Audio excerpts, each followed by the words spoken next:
Hello, everyone. This is Michelle Biggs, CEO of My Best Everyday Coaching and Consulting, coming to you with the kickoff of season 2 of Real Conversations. And I am coming to you with a topic I believe many of you will be interested in hearing about, and that is getting a jump start on your financial, health, and career aspirations and resolutions.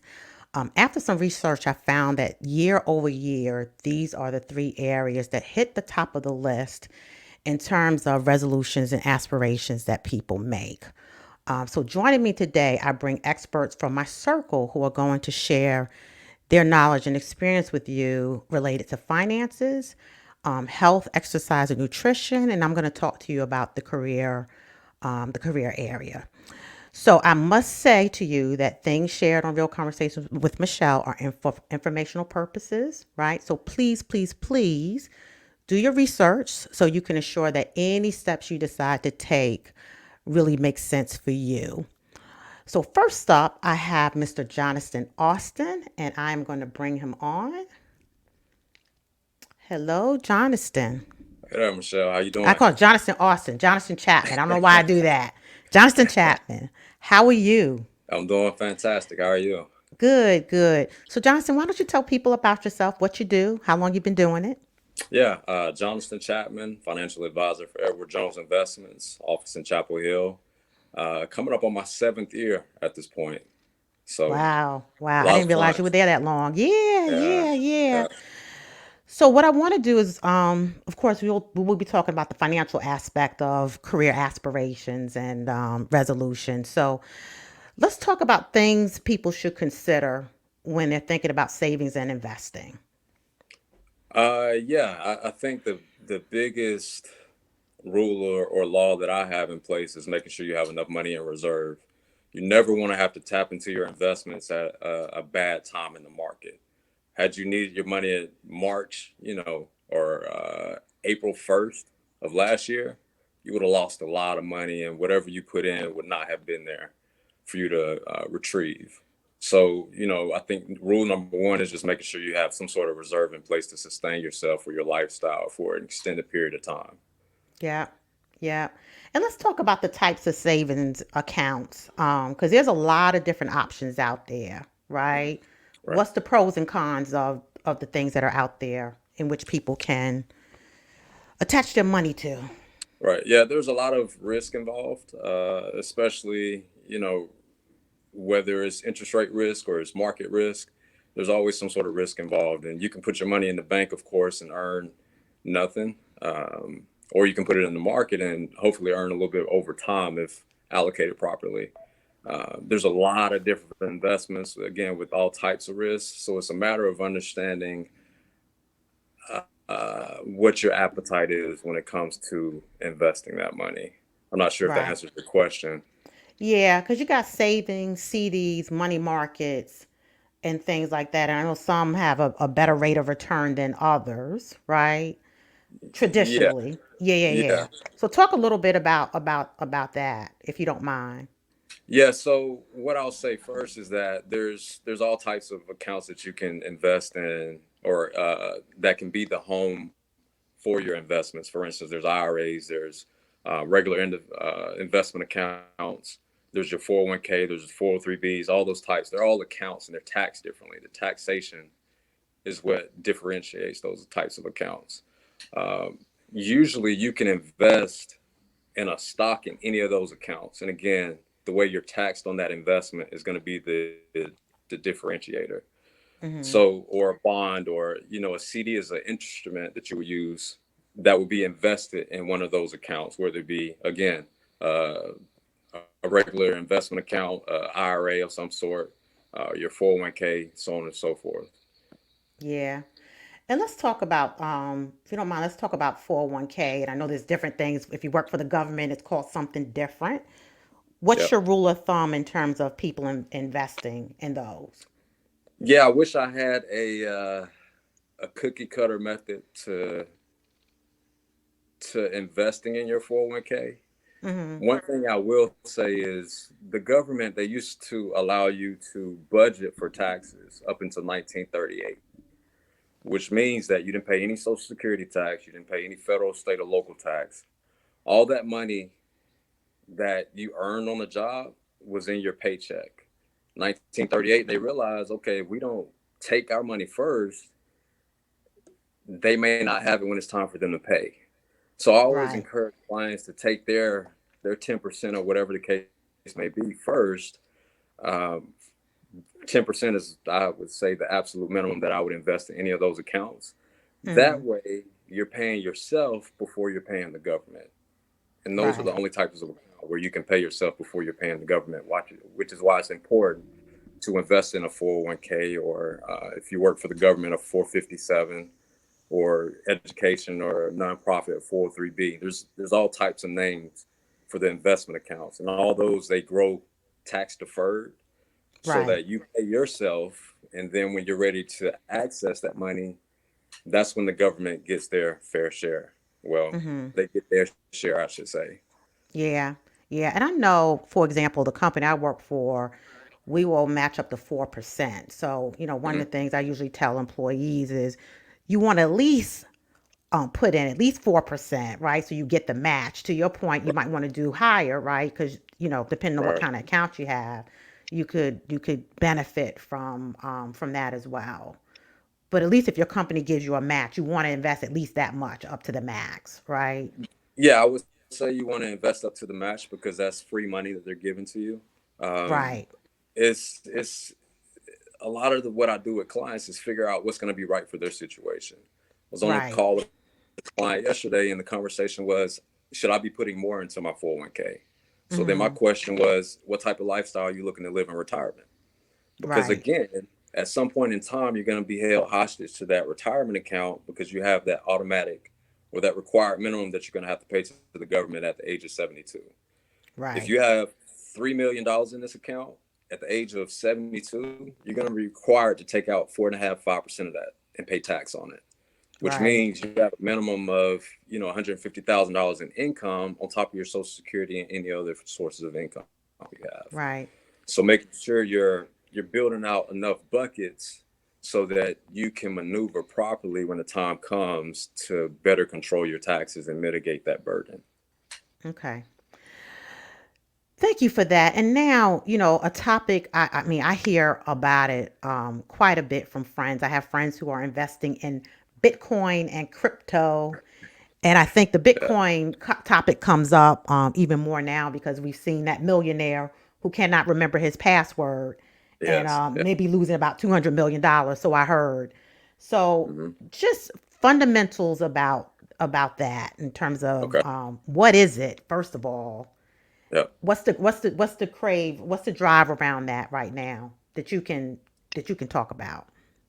Yeah. So Bitcoin was founded back in 2005, under an unknown alias, and I mean, we really don't know who created it, but it was originally used among the dark web. That's how they, uh, you know, pass money back and forth without there being any, uh, without the government knowing, without them having to pay tax or anything of that nature. So it was used Right. for a lot of money laundering and things of that nature. Um, what it is a digital currency that the government hasn't figured out how to regulate, which is why it dropped recently from the $40,000 high. Um, Mm, the way it moves is, if I buy Bitcoin at 1,000, I'm assuming that somebody's going to come behind me and pay more than I paid. So if you bought Bitcoin at 37,000 Bitcoin, then the next person that spends the 38 is the one that's driving the price. So it's really from what I understand, my limited understanding of what it is it's just a supply and demand. If you're willing to pay okay. more, then the price is going to continue to climb. And now people are starting to get out as it comes under more government scrutiny and all of those things. Okay. All Is that right. is that Yeah, make yeah, yeah. Just, I mean, right? because I know I hear about it. I hear a lot of people's like, oh, you got to invest. You need to invest, right? Right. Um, and so I think just having a fundamental understanding about it would be helpful for people. So thank you for that. Mm, Um, so what about considerations of lowering the debt? Because with savings comes, okay, how do I um, also manage my debt, right? So what can you right. say about that? Um, so what you hear on the streets, oftentimes, I hold to be true. You want to have at least 3 to 6 months in savings. Um, the reason you would do that is because if anything comes up unexpectedly, for whatever reason, you have a disruption in your job and you're no longer employed, or you need a new set of tires, or whatever the case may be, whatever debt you already have, you're not building on top of it, or Right. uh, you're not building on top of that, but then also you're building up a cushion so you don't have to disrupt your lifestyle, and you can start to put money or chip away at that debt. There's actually two different types of debt. A lot of people don't know that, but there's good debt and there's bad debt, which is why you may see Okay. your credit score and not truly understand it. There's that good debt, which is going to be a mortgage or education or small business loan, because they see it as something that could increase your net worth. There's the bad debt, which is everything else that's not adding Right. value. When you purchase it, it loses value instantly, and it doesn't add to your earnings ability.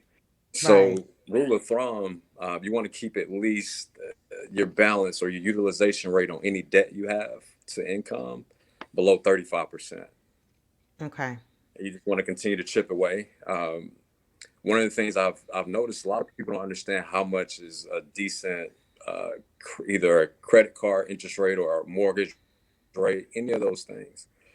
I always have people look at the current environment. For instance, if you're paying over, I would say over 14%, which is what I found to be the average on a credit card, then you're paying too much. Mm. Also, with a mortgage, if you're paying more than 40.5%, you're paying too much. But then r- again, the reason your rate may be higher is because of your credit score, which means your utilization or you're just spending a lot more than you're actually earning. Right. So Right. those lending institutions are looking at you at a risk. So in order for them to make it worth their while, the rate that you're going to pay is a lot higher than you may pay if you're in a better position.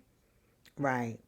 So as a financial planner, I mean, you're helping people with both the savings piece. I mean, you're helping people look at their whole portfolio, correct? Right. Right. Yeah. Talk about what a financial planner does too, in terms of ins and outs and the types of things you get into when you're talking to people, because it might be good for people to understand Right. that as well. Mm-hmm. Yeah.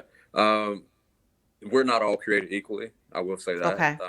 There's advisors that only handle the investment piece. They don't handle the actual strategizing to make sure whatever they're recommending is specific to your situation. I spoke with a Okay. client earlier today. She's 88 years old. All of her Mm. money's in the stock market, and she spoke with a guy at Vanguard that said she's being way too aggressive. So he wanted to cut down her portfolio. Instead of her being all in the market, she do 50-50, where 50% of that money's in the market, 50% of that is in bonds. But Mm-hmm. her and I agreed that if she doesn't need the money and it's for her legacy or for her kids or a charitable organization, it makes no difference how it's invested if she wants to grow that money. Mm-hmm. Whereas he was just looking at her as an individual without truly understanding her situation. So if you're looking for an advisor, I would always encourage you to think about, okay, do they have my best interest at heart, or do they understand my situation? Mm-hmm. Um, so looking at those things, I personally, what I do is I walk my clients through their situation so that they understand it enough to make the best decisions when I'm not there for them or with them, I should say, Mm-hmm. because they understand their situation. They have a pretty solid basis for making the best decision. Okay. So we're making decisions and we're also planning today with tomorrow in mind. Yeah. You know, if you're 35 or 40 and you have $2 million in your 401k, okay, let's think about moving some money into other accounts where the taxation is differently. So we have a different bucket of money to draw from when you actually need it. Yeah. So, there's a lot of things that to consider. There's a lot of things you're going to get out of an advisor. But I encourage you to make sure you're working with someone that can at least explain to you what you're doing and why you're doing it and how it's specific to your situation is how it's going to help you and not be a detriment. Uh, Yeah. they're also giving you an idea of how much you're paying. What am I paying for? How does it work? What are my limitations in terms of access? if I need this money tomorrow, can I get to it? Or is this money being locked away for 7 years and I can't touch it? Yeah. There's a lot of things to consider. It's is a lot of people don't understand it, so they don't know what questions to ask, or they're in a position where they're just not enough because the only person that understands it enough is the one that they're sitting across from that they're asking for help. Yeah. You just made me think about something. Answer your question.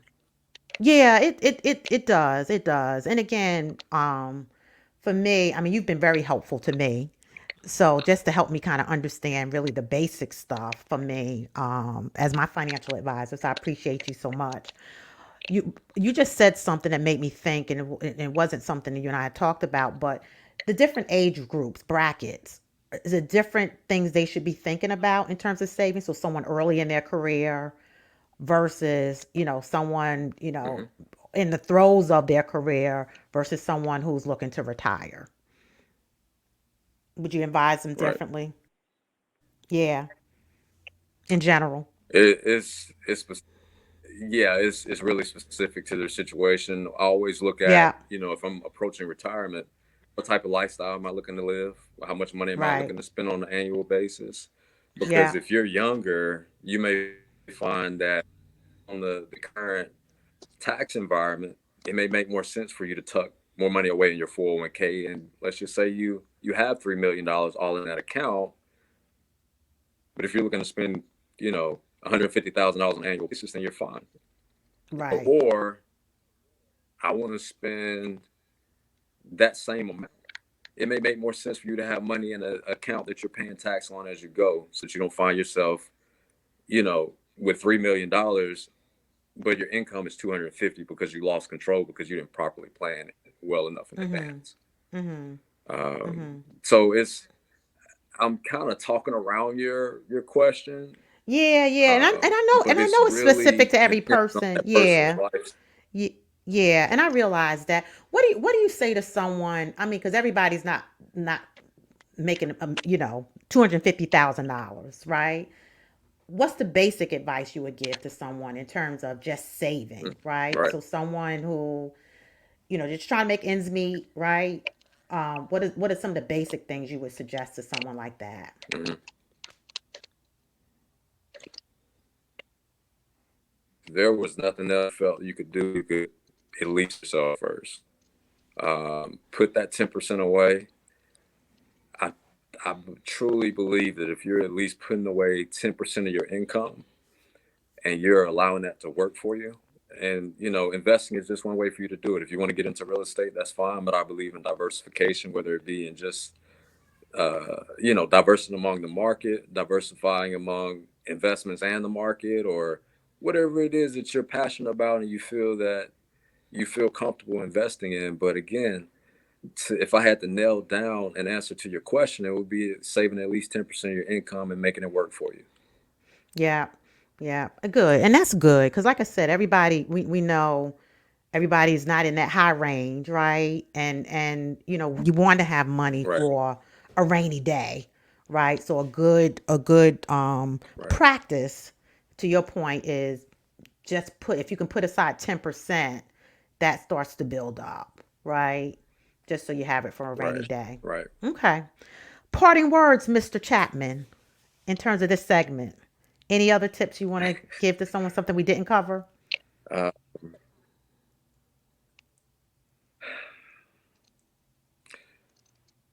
I could talk all day about this. I think it's really one of those things where you have to get uncomfortable with being. You have to truly get comfortable with being uncomfortable and taking advantage of the market, because there's a lot of people that don't look like us that are doing just that, have done really well for themselves. I Right. mean, I look at my book of business and my clients. I've got a few clients and they've been investing for a while and they don't look like us, but they easily made $250,000 this year just in the market.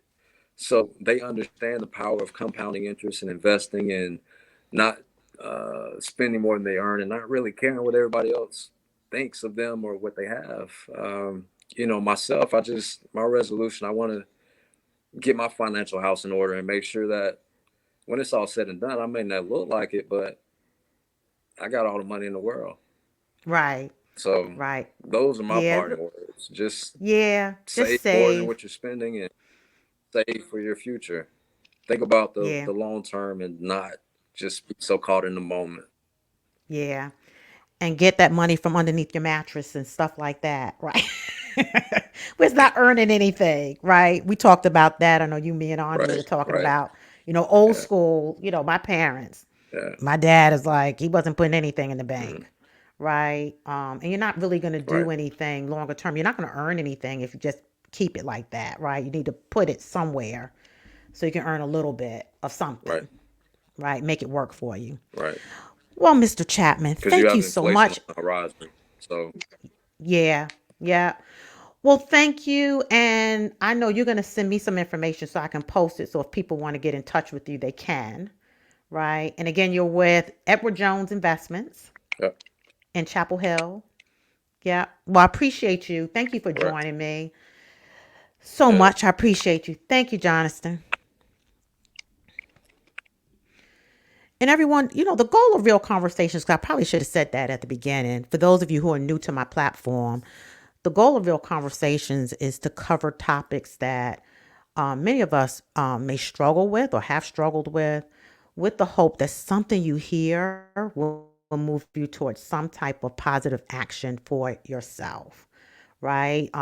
My company, My Best Everyday Coaching and Consulting, it really is about helping people be their best, right? And sometimes when we have all these things that are going on around us, it doesn't allow us to be our best. So if we're not saving money, and it comes to a rainy day and you don't have it, right? That causes issues for you down the line, right? So you never want to be stuck in that place. And then how do you deal with that? To make sure that you're dealing with that in the right way. This next topic and this next lady that I'm going to bring up, her name is Andrea Robinson. Hello, Andrea. Hello there. How are you tonight, Michelle? I am great. I am great. And we know health is on the top of the list of whether they call people want to call it resolutions, goals, whatever you want to call it. It is one of those things that's at the top of the list, really any time of the year, right? But definitely at the beginning of a year, people tend to set health goals. Is It that is. what you see as well in your business? Well, what we see a lot of now, that first of the year pledge, I'm going to make a resolution, I want to lose weight. Every year it begins to move back a little bit further. It used to be January was very busy. Then it became the end of January. Then it became February. But I guess as you get to the end of the year, people start reevaluating whether they're healthy. They're reevaluating whether their clothes fit. Are they going to buy new clothes? Are they going to try to get into what they already have? So, not as much of a resolution of more a reevaluation of Yeah. where more reevaluating, am I in a good place? We get a lot of people that are more preventative. My doctor said, I need to do this. And that was one of the reasons why I branched out beyond fitness instructor, health coach into pre-diabetes counseling, a little bit more of a preventative measure versus aesthetics. Yeah. And why don't you tell people what you do, right? Oh, So introduce yourself.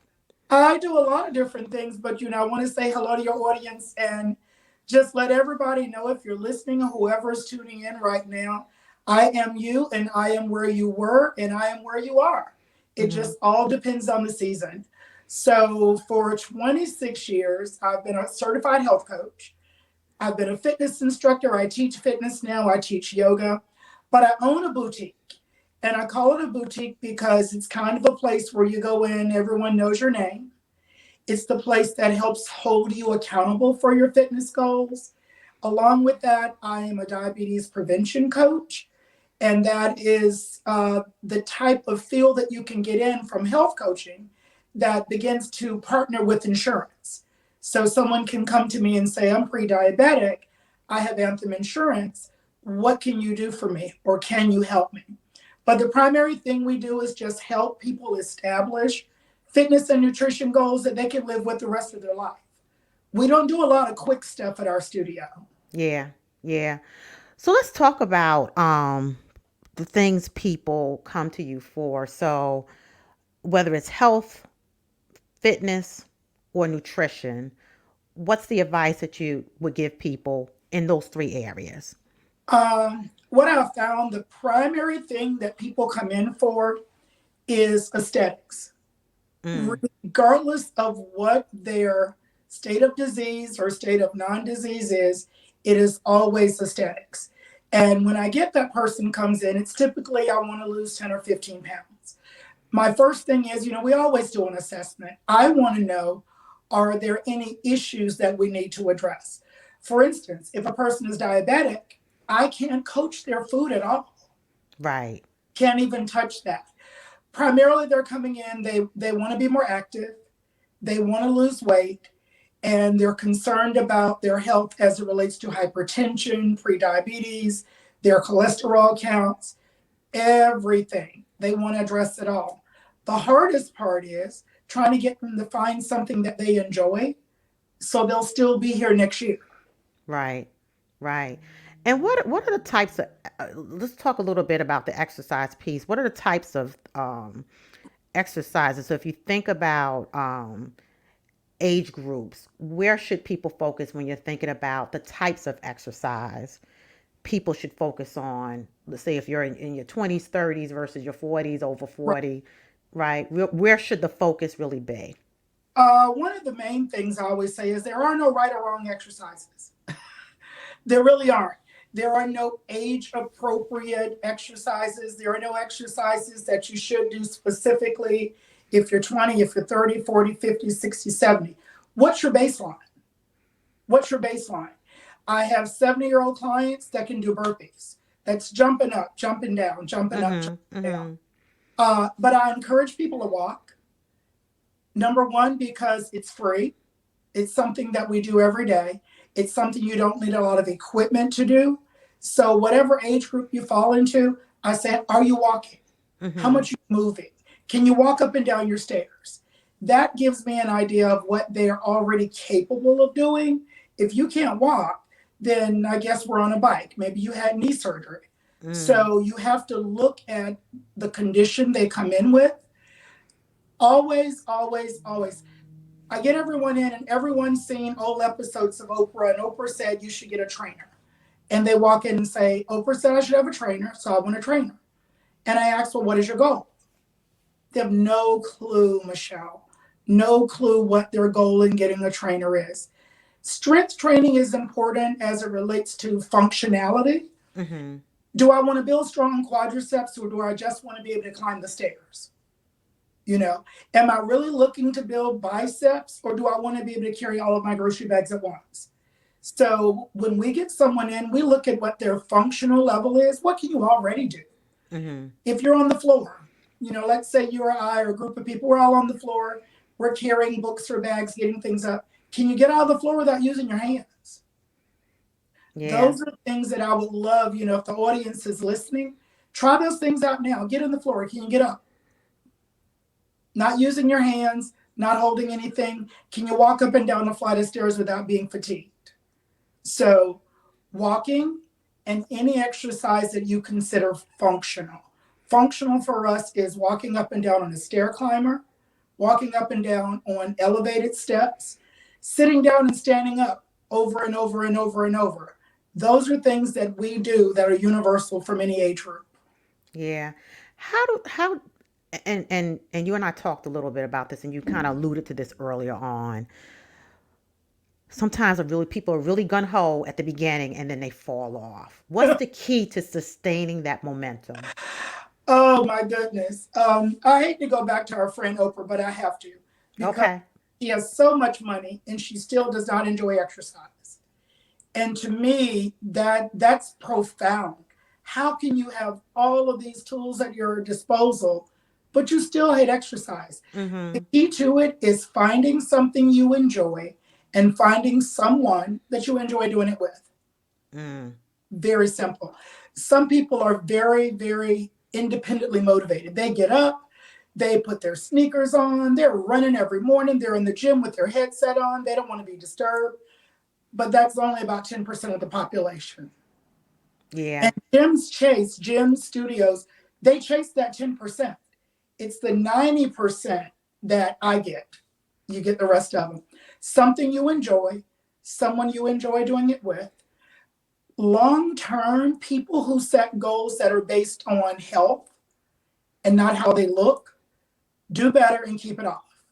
When someone comes in Mm. and they say class reunion, I already know where they're going to be next year. Right back. Right. Because they're Right back. doing it for a short term, for a Yes. short term Yeah. period. Yeah. Ones who come in because their doctor said that their HDLs were too low or their triglycerides are too high. That person who's dealing with a health issue tends to stay with it because they know that health issue will rebound or that health issue will reappear. No one really cares if the 10 pounds come back after the high school reunion. Right. You So know, really, so understanding your why for doing it too. you have Right. Coming in. why. And Yeah. the goals have to be measurable. When you come in and I just want to lose weight, be very specific about what you're doing so that you can celebrate those small things that happen. Maybe your goal is 50 pounds, but you need to be able to celebrate 5 and Yeah. 10 and 15. So be very specific about what you want to lose. Don't just say you want to lose some weight. You Mm. know, are you Yeah. trying are you trying to lose weight? Or are you trying to get into a size? And you have to put some type of time frame on that because not only do we not want to be dragging it out if it's a health issue, if you're trying to remain pre-diabetic and not be diabetic, you don't want to say I got 5 years to do this. So being very specific about what you're looking for, have a method of measuring. I don't like the scale as a method of measuring at Mm. all. Talk a little bit more about that. Your scale. When you get on your scale does not say good morning, Andrea, good morning, Michelle. Half of what you see is muscle. Your scale doesn't say that. Your scale says good morning. You are 175 today. That's true. The scale does not address muscle. It does not address your water weight. And most of all, for our Hispanic and African Americans, it does not address bone density. Mm. Yeah. So, one of the things that I love the myth, and it's a myth that we used to tell ourselves, well, Black women, we're more muscular, and that's why we're heavier on the scale. Mm-hmm. That's not Big true. bone. Big boned. Now, the big bones, now there, you know what? It's almost as if we planned that. The big bones Right. are true. Our Okay. bones are more dense. Okay. Our bones are more dense. Now, put your little fingers around your little wrist and you'll know whether you are small frame, medium, or large. But our bones are more dense. We don't have as much osteoporosis in our population. Okay. Asians do, and Caucasians. Okay. Hispanics and African Americans, not as much. So big bones, just you can get away with a little Well, bit. hey, yeah. Look, learning something myself because Yes, I've heard that right in our culture we hear that a lot. You know, the she's big big bone. boned. Yes, Big, yes, I'll, yes. I'll tell them later. Like I said, you can measure your big bones. Get your index finger and your thumb, wrap it around your wrist. If Mm-hmm. they overlap, you're small. If they just meet, you're medium. If they don't, you're large. Okay. And All it's right. very easy to do. But our bones are more dense. So that's why I said the scale is my least favorite thing. It's the Okay. one thing that everyone obsesses over, but it's the one thing I dislike. It doesn't tell me if you're muscular. It doesn't tell me any of that. It just gives me a number. For example, Arnold Schwarzenegger probably at his peak would have been considered obese if you just looked at his weight Mm. because the weight doesn't address your body fat. Yeah. So there are lots of scales out there. I use a handheld body fat. You can buy scales that measure your body fat. They're going to be 3 to 6% off, depending on what you get. But what you're looking for is just something to track. It's not important if it's getting you at 150 today. It's more important 150, 145, 140. Right. I think the scale I have does calculate bone density. I don't know how it does it, but it says it does. So I don't know about these. There's all kind of gimmicky kind of things Right. out there that you can purchase. I mean, Right. body fat, you have to look at your body fat because everyone is different at different weights. I've had clients at 145 who just happen to be Caucasian who are still wearing a size 12. I have clients that are African American that are 185 pounds wearing the same size 12. Yeah. So you want to know your body fat. When someone comes in, they want to get on the scale. I said, great, that information's for you. Waist, hip circumference, and body fat is what we're looking at. Yeah. You got a little waist and you got bigger hips, your weight is a little bit safer. A little Yeah. bit safer. Andrea, what do you say? So, because you are a diabetes prevention coach, and I don't know, as I get older, it seems like the conversation amongst friends is, I mean, they're talking about diabetes, being pre-diabetic. My goodness. Just talk a little bit about that. What is your best advice around managing that? Okay. Yeah. First thing, making sure that everyone who's listening knows that any advice that I'm giving assumes that you're in a state of prediabetes. Because once you're diabetic, they're going to get you a diabetes education course and they're going to get you a nurse to talk about that. But prediabetes is an epidemic. We need to remember that. And because it's an epidemic, the Mm. CDC decided they've created a program, and it's one of the programs that I teach. It's the DPP 26-week lifestyle course. When someone comes in and they're talking about diabetes, first thing I ask, do you have family members that have diabetes? Mm-hmm. Soon as I get that information, and not being funny, the second question is, were they in shape? Mm. Were they heavy? I have someone say, my dad had it, my mom had it, my aunt had it. How much did they weigh? Were they active? Because what we're looking for, the genetic predisposition to diabetes in African Americans, the majority of it is lifestyle. We're not passing down a diabetes gene. There's not as much of a diabetes gene. We're passing down a lifestyle. We're Okay. passing down how we cook. We're passing down how we eat. We're passing down that we may eat a meal, but no one walks after. So when someone comes in to me and that's their first thing they're concerned with, I ask the questions about what's in your family. And then I ask them, do you know your numbers? We all know what we weigh on the scale, but very few people know their actual numbers. What is your A1C? Do you know what your A1C is? Do you know what's diabetic? Do you know what's pre-diabetic? Once you get that, it's easy. I ask them to think about, do you know what diabetes is? And they'll say, oh, it means you're eating too much sugar.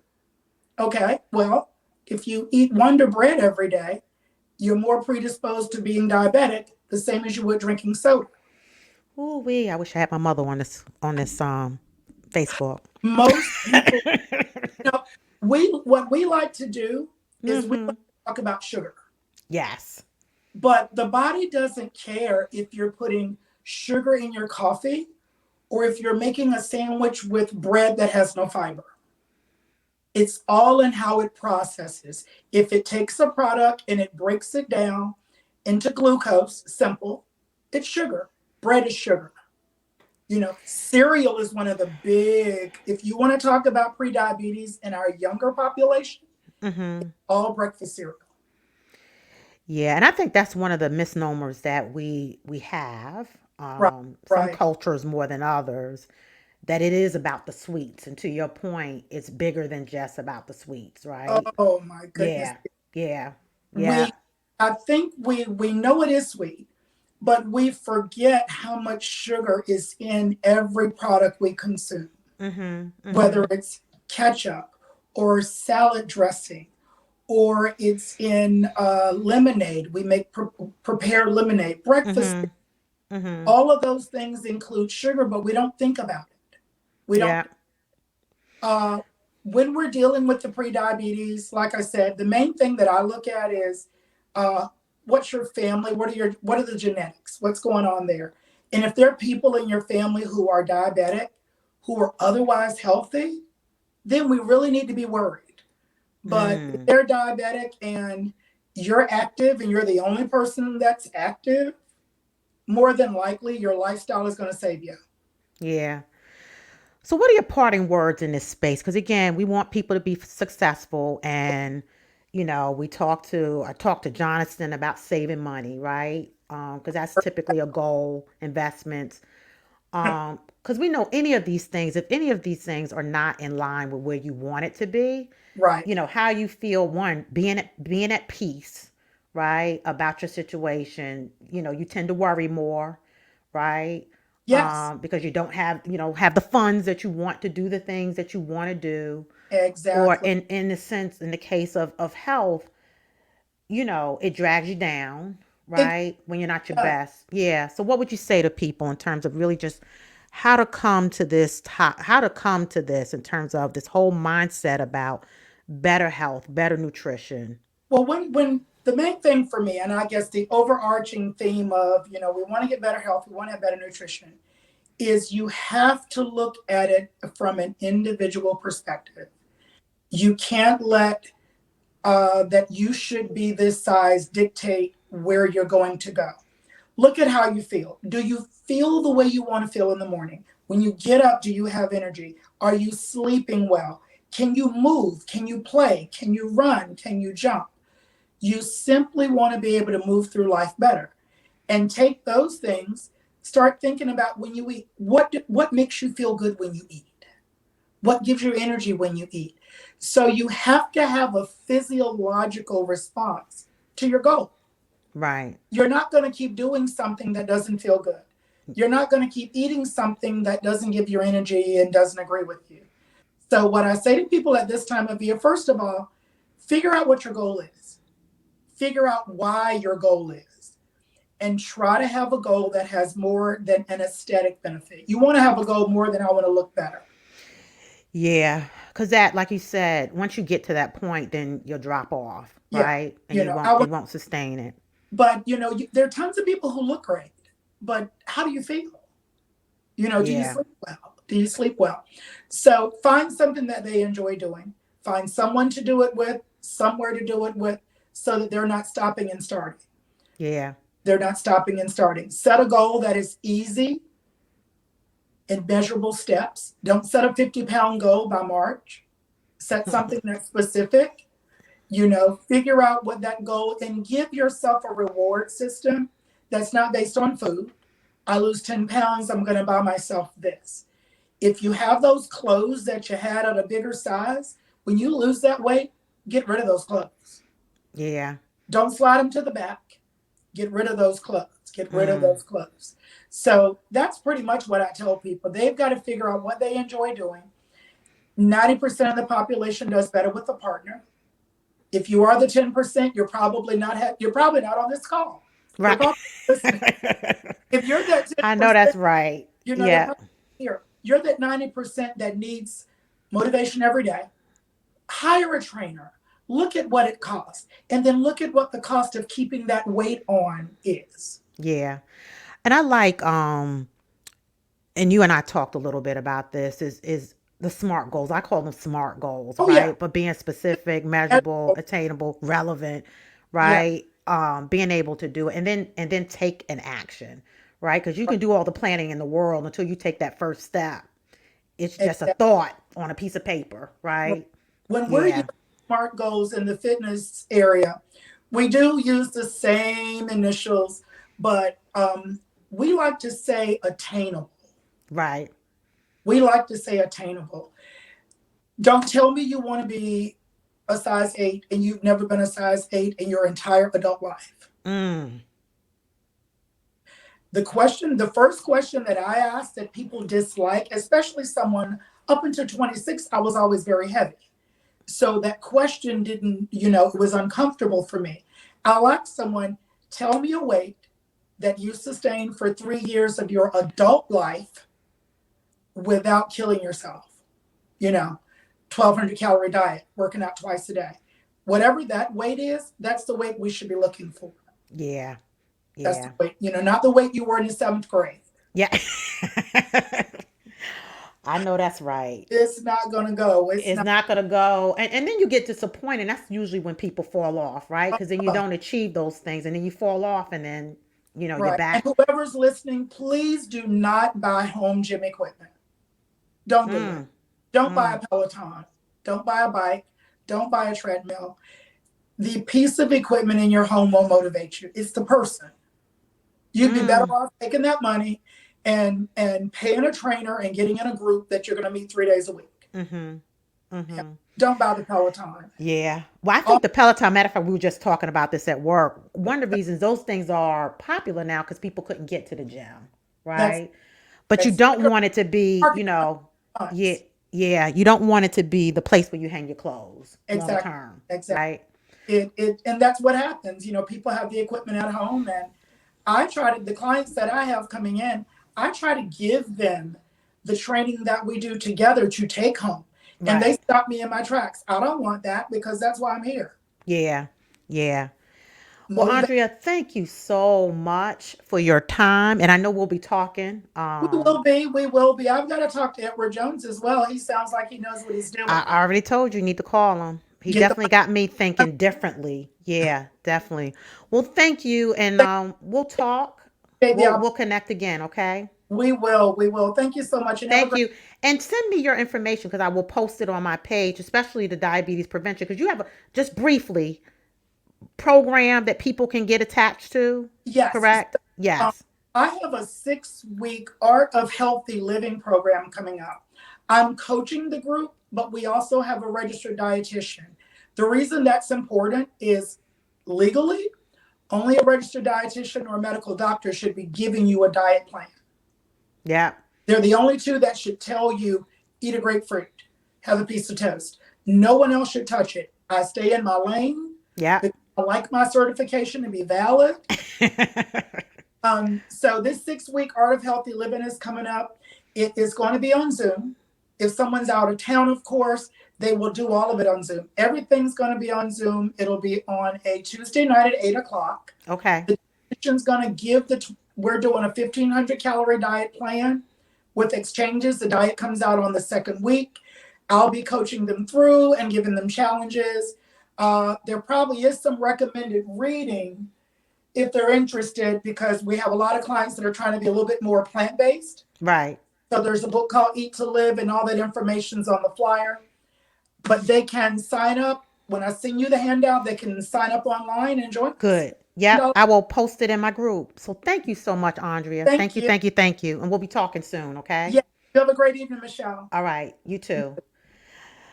Cool. So, what I want to do next is spend a couple of minutes talking to those of you who are interested in the career segment of this conversation. So, how to jumpstart your career. And one of the things I would say, first of all, is to check your mindset, right? Check your mindset from the standpoint of, are you looking for a career move or a job move? Now, what do I mean by that?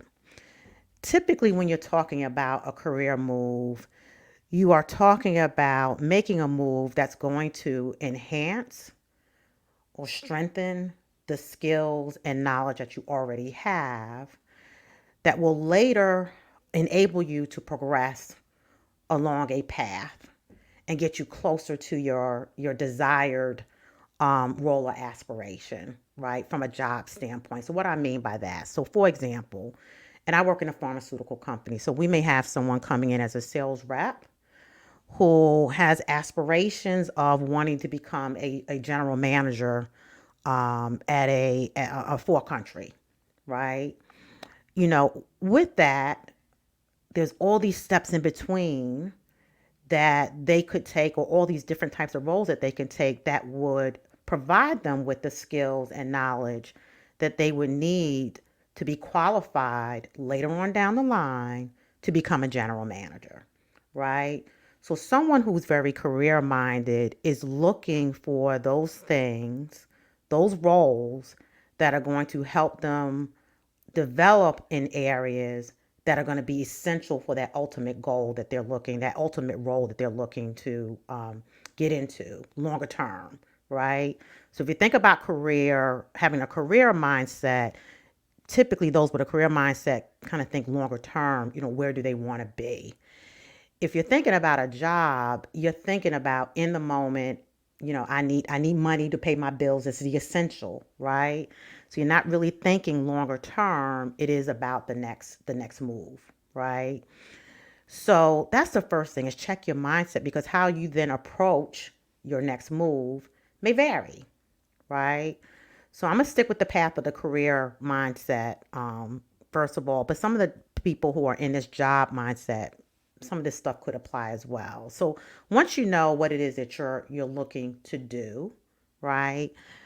Then the next step then is to start assessing where you are in that space, right? Because that will then dictate the type of role you move into next, right? Um, and how do you do that? Start looking for the skills that you have and the roles that you aspire to get into, and see what they're looking for in those jobs, right? The World Wide Web is your friend, right? Go online and start looking for, if you aspire to be a general manager, 6, 7 years from now, what are they looking for in someone who wants to become a general manager, right? And then see where you are, and then look for roles that can help you within your company that can help you obtain those skills that you're looking for, right? Or that you need to strengthen, right? So do an assessment of where you are. Start doing a search to see what kind of jobs that are out there that can help you close your gap, right? So helping you to obtain those skills that you're trying to strengthen so that you can be competitive at the right appropriate time for you to then move along in your career path, right? The next thing you have to do is then start looking at your resume, right? The one thing I will say in terms of resumes, and is I know for myself, looking at a 3-page resume, I will put it aside, right? The days of having everything that you've done from the time that you first started working is just not something that you need to be doing. You really want to focus on those things that an employer would be looking at that matches the role that you're seeking, right? So you really want that to stand out in your resume. That said, again, being able to start doing research to see what it is and what are the types of roles where you can easily be qualified for based on your skills now, but also thinking about those skills that you're wanting to grow as well, right? Update your resume, make it work for you, not having, again, the first job that you ever did in life, but really focusing on the jobs that really leverage some of the skills and things that are going to be important for the next role that you're seeking to move into. Okay. Update your resume.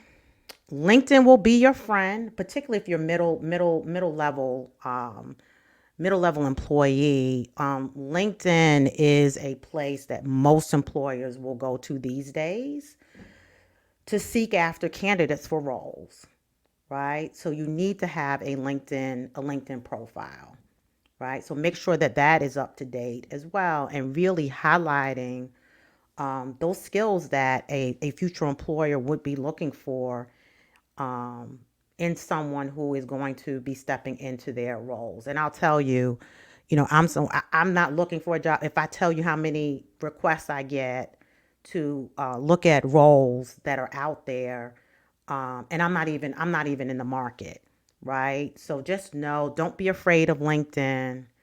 I'm going to be doing a workshop in about a month that talks about LinkedIn and some other tools that you can leverage for your job search.